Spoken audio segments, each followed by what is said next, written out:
نمازوں کے علاوہ، خاص مواقع کے علاوہ دن میں جب بھی آپ چاہیں درود شریف پڑھ سکتے ہیں، لیکن عام دنوں کے علاوہ جمعے کے دن خصوصی طور پر درود شریف پڑھنے کی تاکید ہے، کیونکہ آپ نے اس کا خود حکم دیا۔ آپ صلی اللہ علیہ وسلم نے فرمایا، جمعہ کے روز کثرت سے مجھ پر درود پڑھا کرو، جو آدمی جمعہ کے روز مجھ پر درود بھیجتا ہے وہ میرے سامنے پیش کیا جاتا ہے۔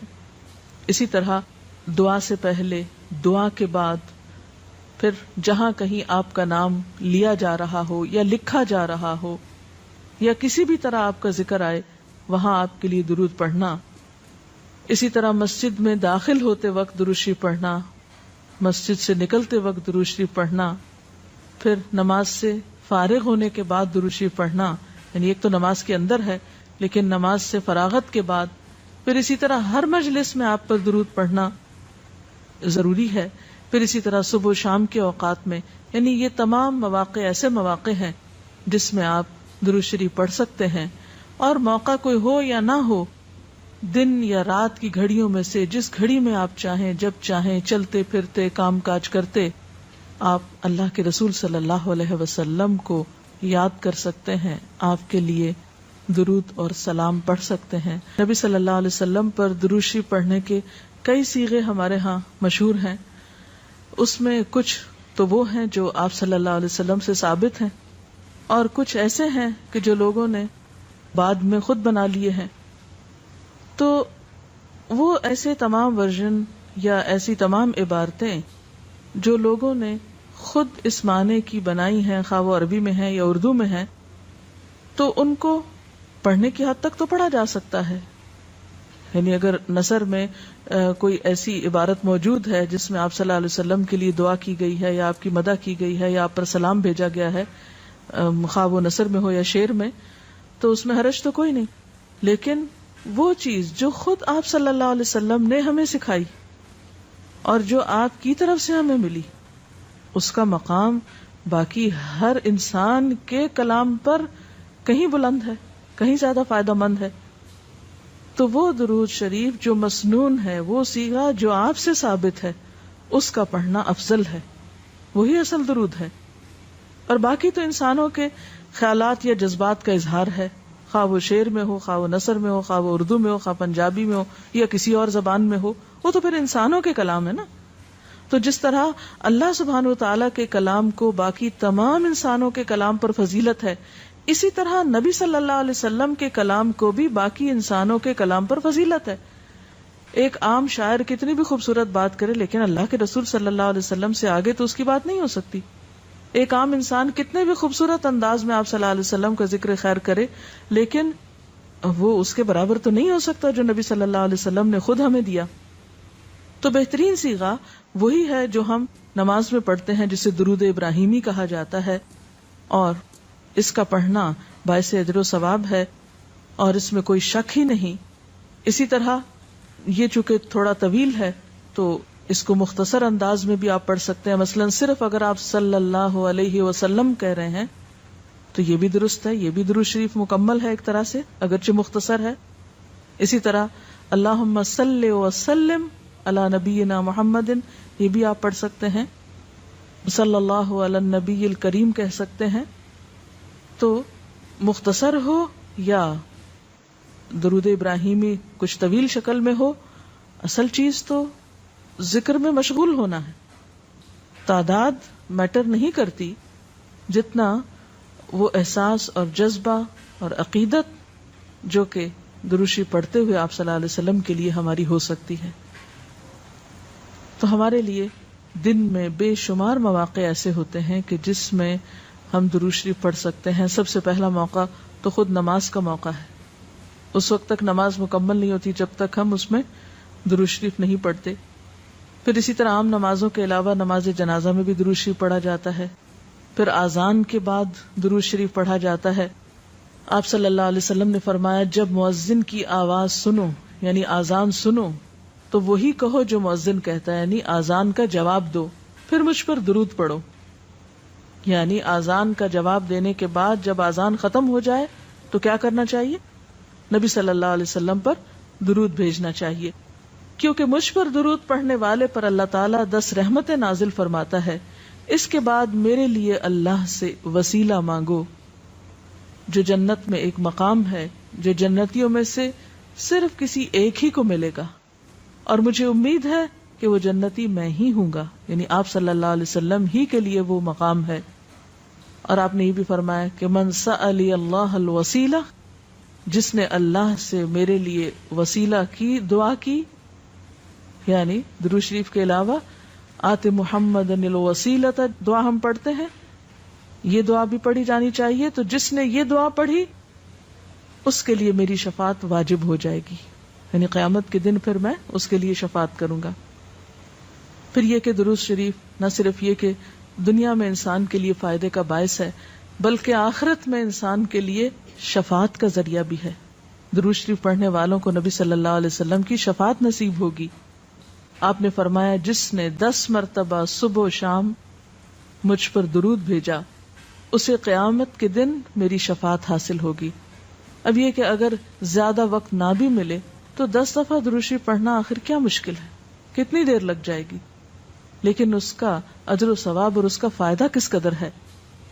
پھر اسی طرح درود شریف دعاؤں کی قبولیت کا ذریعہ بھی بنتا ہے، یعنی اگر دعا کرنے سے پہلے درود شریف پڑھا جائے اللہ تعالیٰ کی حمد و ثنا کے بعد تو اس سے دعا کی قبولیت میں اضافہ ہوتا ہے. نبی صلی اللہ علیہ وسلم کے ساتھ حضرت عبداللہ بن مسعود اور حضرت ابوبکر اور حضرت عمر تشریف فرما تھے. تو حضرت عبداللہ بن مسعود کہتے ہیں کہ میں نماز پڑھ رہا تھا، میں بیٹھا تو پہلے اللہ تعالیٰ کی حمد و ثنا کی، پھر آپ پر درود بھیجا، پھر اپنے لیے دعا کی. تو آپ نے فرمایا اللہ سے مانگو ضرور دیے جاؤ گے، یعنی جس طریقے سے تم نے دعا کی ہے کہ پہلے اللہ تعالیٰ کی حمد و ثنا کی ہے پھر درود شریف پڑھا ہے، تو اب جو بھی تم دعا مانگو گے وہ دعا قبول ہوگی. پھر اسی طرح ہم دیکھتے ہیں کہ درود شریف نیکیوں کا دروازہ کھولتا ہے، نیکیوں میں اضافے کا ذریعہ بنتا ہے. آپ نے فرمایا جس نے مجھ پر ایک دفعہ درود بھیجا اللہ تعالیٰ اس کے نامہ اعمال میں 10 نیکیاں لکھے گا. پھر اسی طرح فرشتوں کی دعائیں آتی ہیں اس شخص کے لیے جو درود شریف پڑھتا ہے. رسول اللہ صلی اللہ علیہ وسلم نے فرمایا جب تک کوئی مسلمان مجھ پر درود بھیجتا رہتا ہے اس وقت تک فرشتے اس کے لیے دعائیں رحمت کرتے رہتے ہیں. یعنی آپ درود شریف پڑھیں تو فرشتے آپ کے لیے دعا کرنے میں لگ جاتے ہیں. اب جو چاہے کم پڑھے اور جو چاہے زیادہ پڑھے، یعنی کتنی دعائیں چاہیے اس کو. دیکھیں ہم عام طور پر کتنا کہتے ہیں دوسروں سے کہ پلیز ہمارے لیے دعا کیجیے، ہمیں دعا میں یاد رکھیے، دوسروں کی ایک طرح سے منت سماجت کر رہے ہوتے ہیں. لیکن کتنا آسان طریقہ ہے فرشتوں کی دعائیں لینے کا کہ انسان درود شریف پڑھنا شروع کر دے. اور وہ شخص جو درود نہ پڑھے وہ صرف اپنے آپ ہی کو نقصان دیتا ہے، اس لیے کہ درود شریف نہ پڑھنا انسان کے بخیل ہونے کی علامت ہے. آپ صلی اللہ علیہ وسلم نے فرمایا جس کے سامنے میرا نام لیا جائے اور پھر وہ مجھ پر درود نہ پڑھے تو وہ بخیل ہے.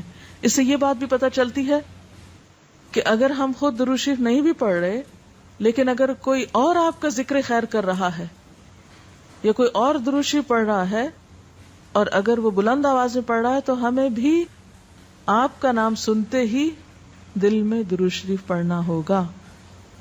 یہ بھی آپ کے ادب میں سے ایک ہے. اور قیامت کے دن اس شخص کے لیے جو درود نہ پڑھے، درود کا نہ پڑھنا حسرتوں کا باعث ہوگا.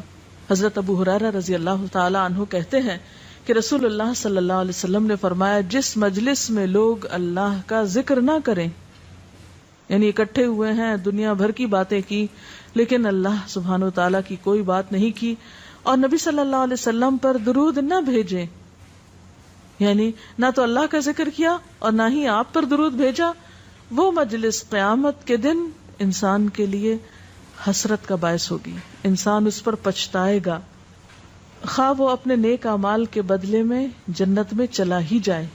یعنی ایک شخص جنت میں بھی پہنچ گیا لیکن اس کو ایسی مجلسوں پر حسرت ضرور ہوگی جس میں اس نے اللہ کا ذکر اور رسول اللہ صلی اللہ علیہ وسلم پر درود نہ بھیجا ہوگا. اور اگر دیکھا جائے تو انسان کے اعمال میں ایسی کوتاہی اور غفلت بسا اوقات جنت سے محرومی کا سبب بھی بن جاتی ہے. آپ صلی اللہ علیہ وسلم نے فرمایا جو مجھ پر درود پڑھنا بھول گیا اس نے جنت کا رستہ کھو دیا. یعنی جس نے اتنی غفلت برتی کہ کبھی آپ کا ذکر ہی نہیں کیا اور کبھی آپ کے لیے دعا ہی نہیں کی اور کبھی آپ کے لیے درود ہی نہیں پڑھا, تو اس نے اپنے لیے کیا کمایا؟ ان اللہ وملائکتہ یصلون علی النبی یا ایھا الذین آمنوا صلوا علیہ وسلموا تسلیما, کہ اللہ اور اس کے فرشتے نبی صلی اللہ علیہ وسلم پر درود بھیجتے ہیں. اے لوگو جو ایمان لائے ہو, تم بھی ان پر درود و سلام بھیجو. تو رسول اللہ صلی اللہ علیہ وسلم کے ذکر کا, آپ کی یاد کا بہترین طریقہ آپ پر درود بھیجنا ہے, آپ کے لیے دعائے رحمت کرنا ہے. وہ عظیم ہستی جس پر اللہ رب العزت کی رحمت برستی ہے, جس کا ذکر اللہ سبحانہ و تعالی فرشتوں میں کرتے ہیں, جن پر فرشتے دعائے رحمت بھیجتے ہیں, آخر ان کا ذکر اور ان پر درود و سلام میں اور آپ کیوں نہ بھیجیں گے؟ آپ صلی اللہ علیہ وسلم پر درود بھیجنا خود ہمارے اپنے لیے باعث سعادت ہے, باعث رحمت ہے. آپ صلی اللہ علیہ وسلم اس کے محتاج نہیں. مشرق ہو یا مغرب, شمال ہو یا جنوب, دنیا کے گوشے گوشے میں آپ کا ذکر خیر ہو رہا ہے, دن رات, آذانوں میں, نمازوں میں, جہاں جہاں آپ کا نام لیا جائے. لیکن اگر ہم درود شریف پڑھتے ہیں تو اس کا فائدہ خود ہم ہی کو پہنچتا ہے, ہمارے اپنے لیے باعث رحمت ہے. تمام غموں, دکھوں, تکلیفوں, مصیبتوں اور پریشانیوں سے نکلنے کا راستہ ہے, درجات کی بلندی کا ذریعہ ہے. رسول اللہ صلی اللہ علیہ وسلم نے فرمایا, جس نے مجھ پر ایک بار درود بھیجا اللہ تعالیٰ اس پر 10 مرتبہ رحمتیں نازل فرمائے گا. ایک بار درود پڑھنے کا اجر و ثواب, اس کے 10 گناہ معاف فرمائے گا. یعنی صرف 10 رحمتیں نہیں, 10 گناہوں کی بخشش بھی ہوگی اور 10 درجے بلند فرمائے گا, یعنی درجات کی بلندی بھی. اسی طرح درود شریف آپ صلی اللہ علیہ وسلم سے قربت کا ذریعہ بھی ہے. حدیث پاک میں آتا ہے, قال رسول اللہ صلی اللہ علیہ وسلم اول الناس بی یوم القیامت اکثرهم علی صلاۃ, قیامت کے روز مجھ سے سب سے زیادہ قریب لوگ وہ لوگ ہوں گے جو دنیا میں سب سے زیادہ مجھ پر درود بھیجنے والے تھے. یعنی قیامت کے دن آپ کا قرب بھی درود شریف کی وجہ سے نصیب ہوگا. پھر اسی طرح اگر انسان کوئی اور دعا نہ بھی کر سکے, غم, دکھ اور تکلیف کی حالت میں صرف درود شریف بھی پڑھتا رہے تو اسے ساری دعاؤں سے کفایت کر جائے گا. ایک حدیث میں آتا ہے, حضرت ابی ابن کعب رضی اللہ تعالی عنہ کہتے ہیں کہ میں نے آپ صلی اللہ علیہ وسلم سے عرض کیا, اے اللہ کے رسول صلی اللہ علیہ وسلم, میں آپ پر کثرت سے درود بھیجتا ہوں, یعنی بہت زیادہ آپ پر درود بھیجتا ہوں, اپنی دعا میں سے کتنا وقت میں درود کے لیے وقف کروں؟ یعنی جتنی میں دعائیں مانگتا ہوں ان میں سے کتنے وقت کے لیے درود پڑھا کروں, یعنی آپ پر دعائے رحمت بھیجوں یا آپ کے لیے دعائے رحمت کروں. درود کا مطلب یہی ہوتا ہے. تو آپ صلی اللہ علیہ وسلم نے فرمایا, جتنا تو چاہے. کہتے ہیں کہ میں نے عرض کیا, کیا 1/4 وقت صحیح ہے, 1/4؟ آپ نے فرمایا جتنا تو چاہے, لیکن اگر اس سے زیادہ کر لے تو تیرے ہی لیے بہتر ہے. میں نے عرض کیا آدھا وقت مقرر کر لوں؟ آپ نے فرمایا جتنا تو چاہے, لیکن اگر اس سے زیادہ کر دے تو یہ تیرے ہی لیے بہتر ہے. میں نے عرض کیا 2/3 مقرر کر لوں؟ آپ نے فرمایا جتنا تو چاہے, لیکن اگر زیادہ کرے تو تیرے ہی لیے بہتر ہے, یعنی تجھی کو اس کا فائدہ ہوگا. میں نے عرض کیا میں اپنی ساری دعا کا وقت درود کے لیے وقف کرتا ہوں, یعنی جتنی دیر میں اور دعائیں مانگتا ہوں وہ سارا وقت صرف آپ کے اوپر درود بھیجنے کے لیے وقف کر دیتا ہوں. اس پر آپ صلی اللہ علیہ وسلم نے فرمایا پھر تو یہ تیرے سارے دکھوں اور غموں کے لیے کافی ہوگا اور تیرے گناہوں کی بخشش کا باعث ہوگا. گویا اگر کوئی شخص دعا نہ بھی مانگ سکے, اس میں بعض اوقات انسان کی ڈپریشن، غم، دکھ، تکلیف اور پریشانی کی وجہ سے ایسی حالت ہو جاتی ہے کہ انسان اپنے آپ کو بھی بھول جاتا ہے، اسے کوئی راستہ نظر نہیں آتا، اسے سمجھ ہی نہیں آتا کہ وہ مانگے بھی تو کیا مانگے۔ بعض مسائل زندگی میں ایسے ہوتے ہیں، بعض پریشانیاں اس طرح انسان پہ آ پڑتی ہیں کہ انسان ہوش و حواس کھونے لگتا ہے۔ ایسے میں اسے کہاں یاد رہے گا کہ وہ کیا مانگے اور کیا نہ مانگے؟ تو ایسی صورت میں درود شریف اس کے لیے سارے غموں، دکھوں اور تکلیفوں سے نجات کا ذریعہ بن جائے گا۔ پھر آپ دیکھیے کہ آپ صلی اللہ علیہ وسلم پر درود بھیجنے والے کے لیے اللہ تعالی کی طرف سے سلامتی کا وعدہ ہے۔ حضرت عبد الرحمن بن عوف رضی اللہ تعالیٰ عنہ فرماتے ہیں کہ رسول اللہ صلی اللہ علیہ وسلم ایک روز گھر سے نکلے اور کھجوروں کے ایک باغ میں داخل ہوئے، صحابہ کرام ساتھ تھے، اور وہاں آپ نے بہت طویل سجدہ کیا، دیر تک سجدے میں پڑے رہے، حتیٰ کہ مجھے اندیشہ ہوا کہ کہیں اللہ تعالیٰ نے آپ کی روح تو نہیں قبض کر لی، یعنی اتنی دیر ہو گئی ہے سجدے میں، اتنا لمبا سجدہ ہے اور آپ اٹھ ہی نہیں رہے، خیریت تو ہے؟ یعنی ان کو فکر لاحق ہوئی۔ تو حضرت عبد الرحمن بن عوف کہتے ہیں کہ میں رسول اللہ صلی اللہ علیہ وسلم کی طرف دیکھ ہی رہا تھا کہ آپ نے سر اٹھایا، یعنی جب میری فکر سے یہ حالت تھی تو آپ نے سر اٹھا دیا اور فرمایا کیا بات ہے، کیوں پریشان ہو؟ میں نے اپنی فکر کا ذکر کیا، بات بتائی، تو آپ نے فرمایا کہ جبریل علیہ السلام نے مجھ سے کہا ہے کہ اے محمد صلی اللہ علیہ وسلم، کیا میں آپ کو ایک بشارت دوں، ایک خوشخبری نہ دوں؟ اللہ کریم فرماتا ہے جو شخص آپ پر درود بھیجے گا میں بھی اس پر رحمت نازل کروں گا، اور جو آپ پر سلام بھیجے گا میں بھی اس پر سلام بھیجوں گا۔ گویا جو شخص رسول اللہ صلی اللہ علیہ وسلم پر سلام بھیجتا ہے، جواب میں اس کے لیے اللہ کا سلام آتا ہے۔ اس سے بڑھ کر انسان کے لیے سعادت اور خوش قسمتی کی اور کیا بات ہو سکتی ہے؟ اللہ تعالی ہمیں ان لوگوں میں شامل کرے جو کثرت سے آپ پر درود بھیجتے ہیں۔